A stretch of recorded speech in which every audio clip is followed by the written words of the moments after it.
Hallelujah, जय मसीह की, praise the Lord. A very good morning. आइए आज के इस नए दिन को शुक्रगुजारी के साथ शुरू करते हैं। परमेश्वर को धन्यवाद दें सारी आशीषों के लिए, और खास करके प्रभु यीशु मसीह में जो हमने नया जीवन पाया है। अब हमें ये जीवन प्रभु यीशु मसीह में होकर ही जीना है, उनकी इच्छा के लिए ही जीना है। तो सब बातों के लिए धन्यवाद देते हैं, परमेश्वर के आत्मा का सामर्थ मांगते हैं और वचन के साथ इस दिन की शुरुआत करते हैं। तो आइए आज का जो वचन है हम मत्ती की अंजील और उसके 5th चैप्टर में ही देखेंगे, 13th वर्स में, जहां पर यीशु मसीह कहते हैं अपने चेलों को कि तुम पृथ्वी के नमक हो, परंतु यदि नमक का स्वाद बिगड़ जाए तो वे किस वस्तु से नमकीन किया जाएगा। फिर वे किसी का काम का नहीं, केवल इसके लिए कि वे बाहर फेंका जाए और मनुष्यों के पैरों तले रौंदा जाए। और ये सेम जो वचन जब हम दूसरे गॉस्पल्स के साथ भी चेक करते हैं तो थोड़े थोड़े चेंजेस हैं, कुछ एडिशंस हैं जिनके द्वारा हम कुछ भी बहुत कुछ सीख सकते हैं। और यहाँ पे जैसे कहा गया कि उसे फेंक दिया जाए और वो मनुष्यों के पैरों तले रौंदा जाए, क्योंकि उसका अब कोई स्वाद नहीं रहा है, वो बिगड़ गया है स्वाद। तो ऐसे ही हम अगर मरकुस की अंजील में आए और मरकुस की अंजील उसके 9th चैप्टर में और 50th वर्स में देखते हैं, वहां पर लिखा हुआ है, नमक अच्छा है, पर यदि नमक की नमकीनी जाती रहे तो उससे किससे स्वादिष्ट करोगे। अपने में नमक रखो और आपस में मेल मिलाप से रहो। तो हमने देखा किस तरह से अगर नमक काम का नहीं रहता तो वो रौंदा जाता है पैरों तले। और हमें कहा गया कि हमें नमक बनना है, यीशु मसीह ने अपने चेलों को, और आज हमारे लिए भी खुदा का वचन है। और आगे लिखा हुआ है आपस में मेल मिलाप रखो। अब हम अगर लूका की अंजील में जाएं और वहां पर हम देखते हैं वहां पर क्या चेंज है। 14 चैप्टर में 34th और 35th वर्स है, जहां लिखा है, नमक तो अच्छा है, परंतु यदि नमक का स्वाद बिगड़ जाए तो वे किस वस्तु से स्वादिष्ट किया जाएगा। वे ना तो भूमि और ना के खाद के लिए काम आता है, उसे तो लोग बाहर फेंक देते हैं।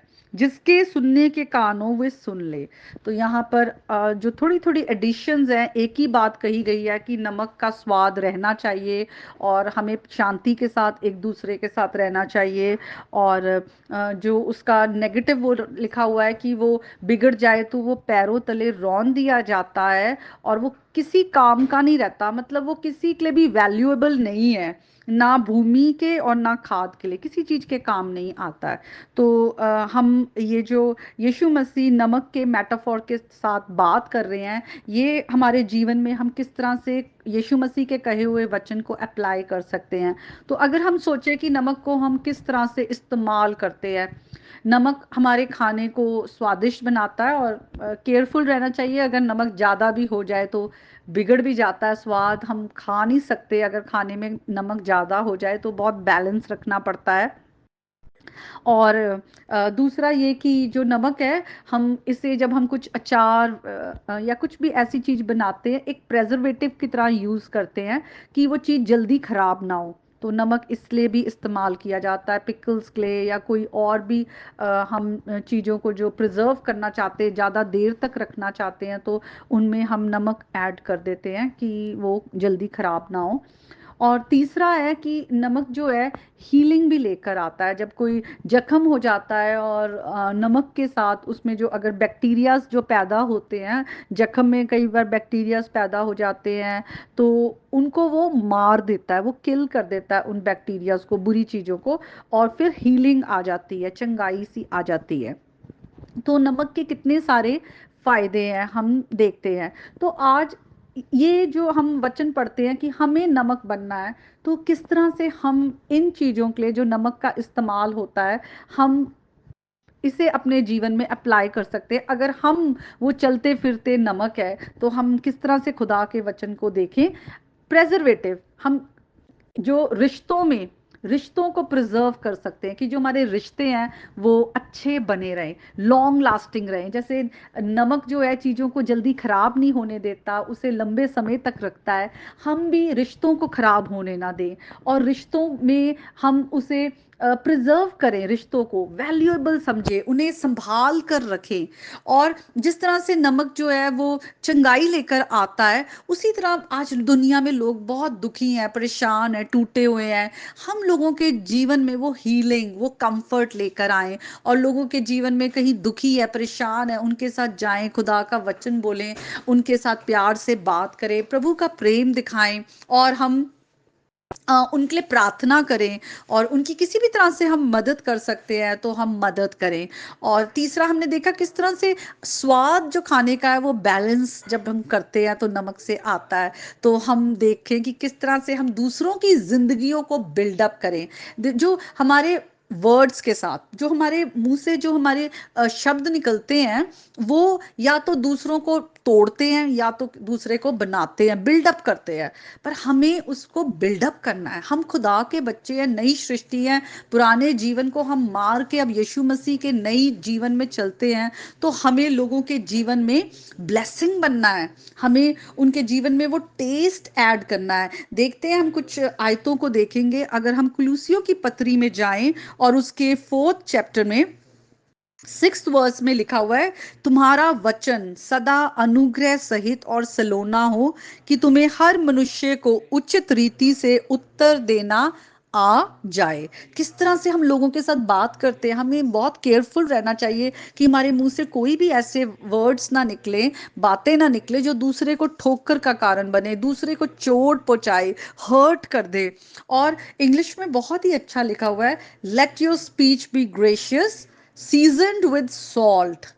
तो किस तरह से सीजनड विद सॉल्ट, हम सीजनिंग करते हैं खाने में या सॉल्ट की, जब हम देखते हैं कि वो टेस्ट ऐड कर देता है। तो हमारे भी मुंह से निकले वर्ड्स, हमें बहुत केयरफुल रहना चाहिए। हमें नहीं मालूम, हमें लगता है लोग हमारा दिल तोड़ रहे हैं, लोग हमारे साथ अच्छे नहीं हैं। पर हम खुद अगर अपने जीवन को देखें तो हम अपनी हरकतों से, अपनी बातों से, अपने बोलने से हम कितनी बार लोगों को तोड़ कर रख देते हैं, उनको हम इतना दुख पहुंचाते हैं। हमें ये नहीं देखना कि दूसरा पहले हमारे साथ किस तरह बात कर रहा है, हमें अपने जीवन को जांचना है। हर एक अगर अपने जीवन को जांचे तो कितना बदलाव आ जाए, हमारे जो शब्द हैं वो दूसरे को बनाने वाले हों। ऐसा ही अफीसियों की भी पत्री उसके 4th चैप्टर में आए और 29th वर्स में भी लिखा हुआ कि तुम्हारे मुंह से कोई भी गलत बात ना निकले, पर ऐसी बातें जो अनुग्रह से भरी हो, जिससे सुनने वाला जो है वो बिल्डअप हो, हम उसके जीवन को बनाने वाले हों, और जहां तक हो लोगों के साथ शांति के साथ हम रख रहें। हम एक और वचन को देखेंगे जो कि दूसरा कुरिन्थियों में अगर हम आए और उसके 13th चैप्टर में 11th वर्स में लिखा है, निदान हे भाइयों आनंदित रहो। आनंदित रहो, प्रभु का आनंद तुम्हारे अंदर रहे, क्योंकि प्रभु ने हमें अनंत जीवन देकर आनंदित कर दिया है कि एक दिन हम अब यीशु मसीह को देखेंगे, और हमारी जो सिटीजनशिप है वो हम हेवन की है, हम परमेश्वर के साथ निवास करेंगे। उस आनंद में, वो फ्यूचर ग्लोरी के, हम हर वक्त आनंद में बने रहें। और लिखा हुआ है आगे, सिद्ध बनते जाओ। सचमुच हम परमेश्वर में सिद्ध होते जाएं। सिद्ध का मतलब परमेश्वर का करैक्टर जो है हमारे अंदर आता जाए। तो परमेश्वर अगर हमें कह रहे हैं कि हम अपनी बातों से दूसरे को हर्ट ना करें, माफ करें, तो ये सब खुदा ने हमारे साथ किया, हमें माफ किया है, अनुग्रह दिया, हम पर दया दिखाई है, हमें प्रेम किया है। हम दूसरों को भी प्यार करें, और ढाढ़स रखो। इंग्लिश में कंफर्ट वन अनदर। तो हम सोचो, हम कंफर्टिंग वर्ड्स बोलें, दूसरों के लिए आशीष का कारण बने, एक ही मन रखो, और प्रेम और शांति का दाता परमेश्वर तुम्हारे साथ रहेगा। जब हम परमेश्वर में होकर चल रहे हैं तो बी अश्योर्ड कि प्रभु आपके साथ है। कितनी कंफर्टिंग बात है कि हम अगर यीशु में होकर चल रहे हैं तो हमारे अंदर वो आनंद, क्योंकि हमारे यीशु मसीह शांति के राजकुमार है। तो आइए आज हम यीशु मसीह के की जिंदगी को जिएं और यीशु मसीह की प्रेजेंस को एंजॉय करें, और उनकी बातों में चलते हुए सिद्ध बनते जाएं, और अपने जीवन से सारी कड़वाहट निकाल दे। पता नहीं क्यों हम मसीह में होते हुए, वचन हमारे पास होता है, सब कुछ जानते हुए भी इतनी कड़वाहट में क्यों रहते हैं। उसने मुझे ये क्यों बोल दिया, ऐसा क्यों हुआ, उसने मेरी बात नहीं मानी, मैंने उसकी बात मानी थी, मैंने उसके साथ ऐसा किया, उसने मेरे साथ ऐसा किया। आप सोचे कि आप इतने बुरे हैं, आप इतनी सारी कमियों से भरे, हम सब, मैं खुद को भी लेती हूँ इसमें, पर यीशु मसीह ने हमारे लिए फिर भी प्रेम दिखाया, तो क्या हम यीशु मसीह का प्रेम नहीं दूसरों को दिखा सकते? तो आज के वचन के द्वारा परमेश्वर आपके घर घराने को बहुत आशीष दे। यीशु मसीह के नाम में आमीन।